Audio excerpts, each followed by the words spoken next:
Қайырлы күн, құрметті депутаттар, құрметті сессияға қатысушылар.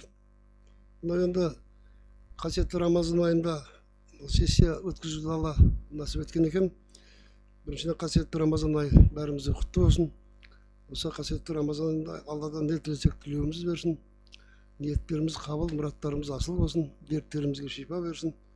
Осы дін аман келесі Рамазан айына жете берейік. Құрметті депутаттар, Қазақстан Республикасы жергілікті мемлекетті басқару және өзін-өзі басқару заңының 10-шы бабына сәйкес аудан әкімі Исмаил Ғазизхан Әзімханұлының 26 жылғы 3 наурыздағы 449 хаты негізінде Қазығұрт аудандық мәслихатының 8 шақырылымдағы кезектен тыс 38-ші сессиясы шақырылып отыр.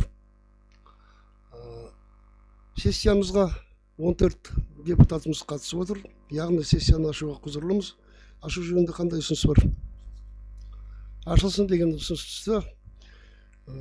Кезектен тыс 38-ші сессия ашылсын деген депутаттардың дауыс беруін сұраймын. Қарсы қалыс жоқ. Құрметті депутаттар, Қазығұрт аудандық мәслихатының 8 шақырылымдағы кезектен тыс 38-ші сессиясын ашық деп жариялаймын.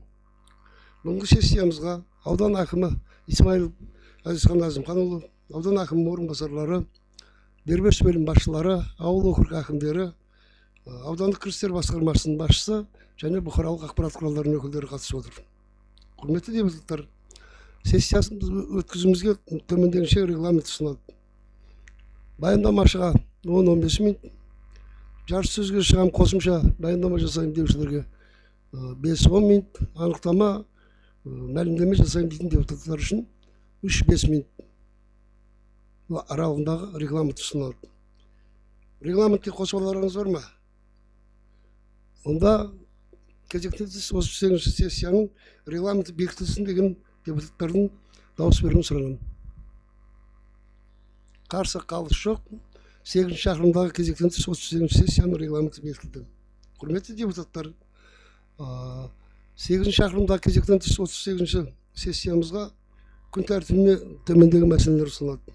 Бірінші, 2026-2028 жылға арналған Қазығұрт аудандық бюджетінің шешіміне ішінара өзгерістер енгізілді.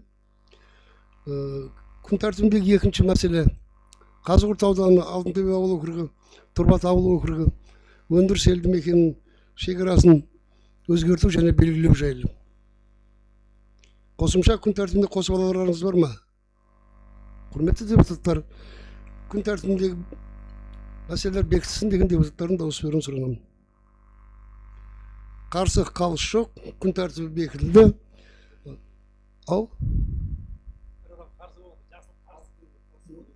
Енді онда неге жазыңыздар, біраз депутатымыз қарсы. Біреу деп отырмын ғой.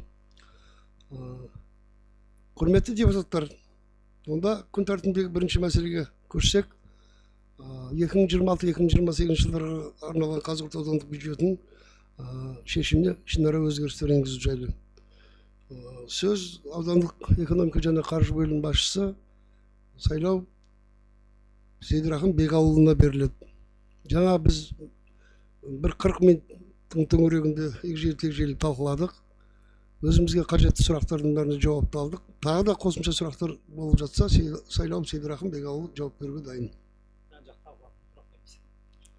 Онда, құрметті депутаттар, шешім қабылдауымыз керек. Шешім жобасы қолдарыңызда. Шешім қабылдансын деген депутаттардың дауыс беруін сұраймын. Қарсы қалыс жоқ. 2026-2028 жылдарға Қазығұрт аудандық бюджетіне тиісті өзгерістер енгізілді. Құрметті депутаттар, күн тәртібіндегі екінші мәселе Түркістан облысы Қазығұрт ауданы Алтынтөбе ауыл округі, Тұрбат ауыл округі өндіріс елді мекенінің шекарасын өзгерту және белгілеу жайлы. Жаңа тұрақты комиссияда кеңінен талқыланды. Бір депутатымыз наразылығын білдіріп отыр.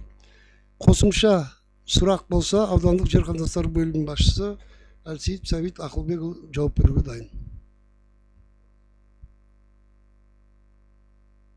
Сұрақ жоқ Марқабаев. Енді бір ауыздан болған не дұрыс та Рамазан айында. Барлық нәрсе бір ауыздан болса дұрыс болады. Сіз иә, шешім жобасы қолдарыңызда. Сосын шешім қабылдауымыз керек. Тиісті өндіріс елді мекеніне өзгеріспен, шекарасына өзгеріспен белгіленгілеу жайлы дауыс берулеріңізді сұранамын. Қарсы қалыс жоқ, бір ауыздан қабылданды. Тиісті елді мекенімізге өзгерістер енгізілді. Құрметті депутаттар, күн тәртібіндегі мәселелеріміз қаралып бітті. Келесі қасиетті Рамазан айында жолығып отырмыз. Сөз аудан әкімі Исмаил Ғазизхан Әзімханұлына беріледі.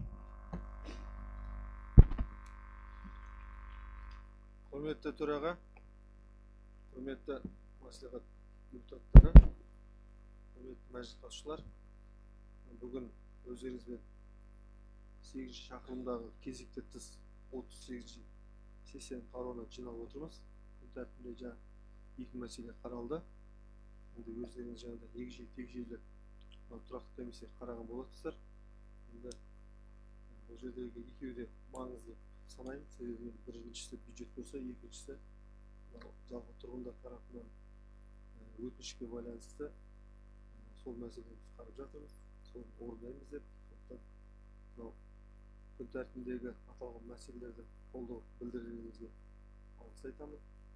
Енді өздеріңізбен міне ағымдағы жылдың бірінші сессиясында кездесіп отырмыз. Оған қоса міне Рамазан айымыз құтты болсын. Мына Рамазан айында айтылған барлық дұға тілектер қабыл болсын. Ұстап отқан оразаларыңыз да қабыл болсын. Енді мұсылман болған соң бәрімізді енді мынау имандылыққа, бір-бірімізге деген мынау осы Рамазан айымызда жақсы сөзіміз айтып, өзіміздің жақсы жағымызды көрсетіп, қарапайымдық тұрғыда өзімізді ұстап, сондай мына айды жақсы өтсек деген сондай не бар, ниет бар. Ойлаймын, сол ниет қабыл болады деп. Сондықтан барлықтарыңызды сондай жақсы ниетке шақырамын. Енді мынау бюджеттің жағдайын өздеріңіз жаңағыдай талқылаған боларсыздар, көрдіңіздер. Жалпы мынау айтып отырмын ғой, қазір тек қана бюджет ақша алып отыр, беріп отқан жоқ бізге. Негізі мынау жинап отқан ақшамызды енді әлеуметтік салықты 50%-дан 28%-ға төмендетіп, оны да 551 миллион теңге, солай ма, Сәке? Әлеуметтік салық есебінен алып отыр ғой. Қысқартып отыр ғой, солай емес па? Бос қалдықты сонымен теңестіріп алып отыр ғой. Сондықтан енді жалпы тәртіпке біз бағынамыз ғой. Негізі аудан болған екен, аудан облысқа бағынады, облыс республикаға бағынады. Сондықтан біз облыстың егер дұрыс екен, біз оны баға бере алмаймыз. Себебі сондай шешім қабылдаған екен, облыстық мәслихаттың депутаттарымен сондай шешім қабылдаған, сол шешімге біз мойынсұнамыз. Сондықтан біздегі алда тұрған міндет тек қана енді алып қояды деп емес, енді келесі жолы мынау жұмысты осы келген ақша өзіміз ауданға жаратылады. Оған қарамастан біз жұмыс жасаймыз деген ниет болу керек. Енді мынау қазіргі таңда бірінші кезекте мынау үлкен мердігер мекеме компанияларды ауданға тіркесек, содан корпоратив салық, әлеуметтік салық, табыс салық түседі деген ойдамыз. Сондықтан сол жағында өздеріңізбен мына ауыл округ әкімдерге де айтып жатырмыз, депутаттар өздеріңізге де айтып жатыр. Сол бағытта қаттырақ жұмыс жасасақ, енді уәде алып отыр. Біз айттық, ертең өздеріңіз білесіздер, апрельде халықпен кездесу болады. Халыққа барғанда біз не айтамыз деп, ол уәжді айттық облысқа.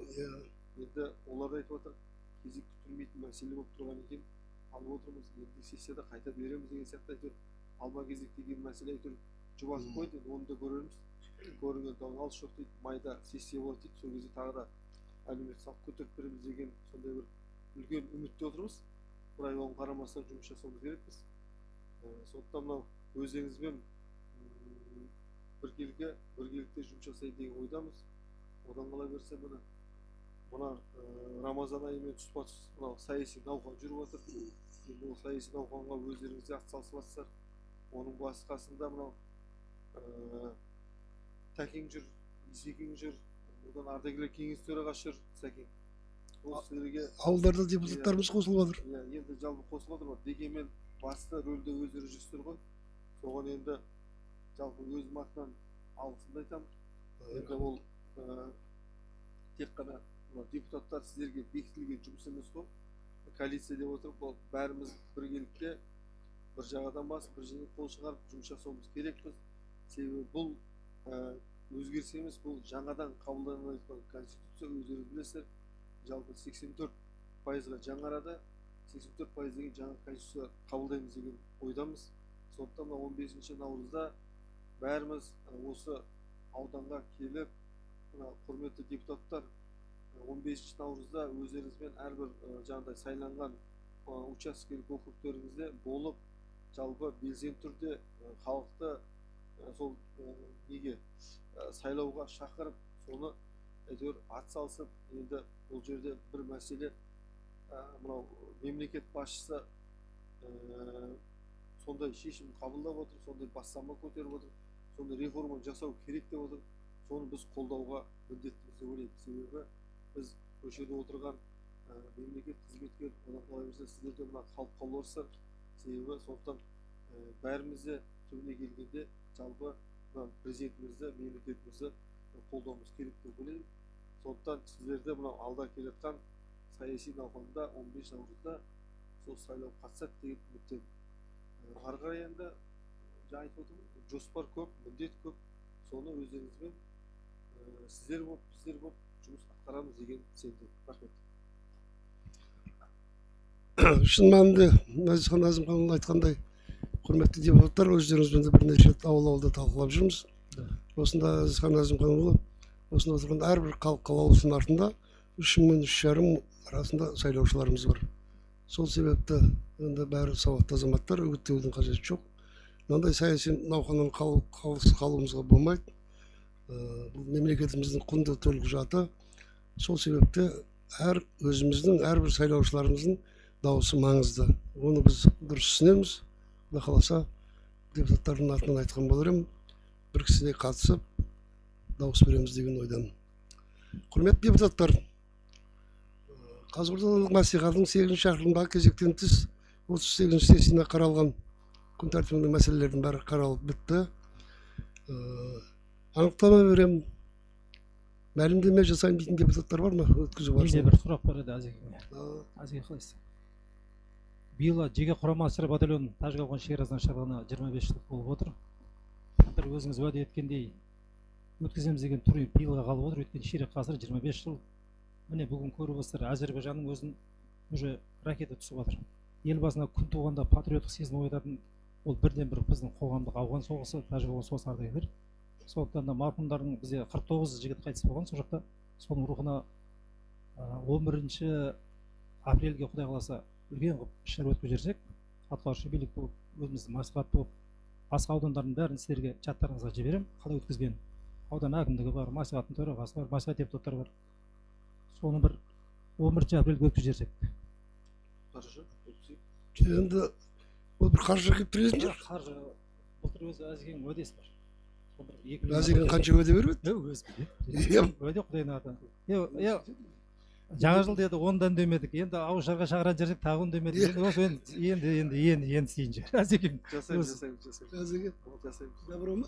Иә.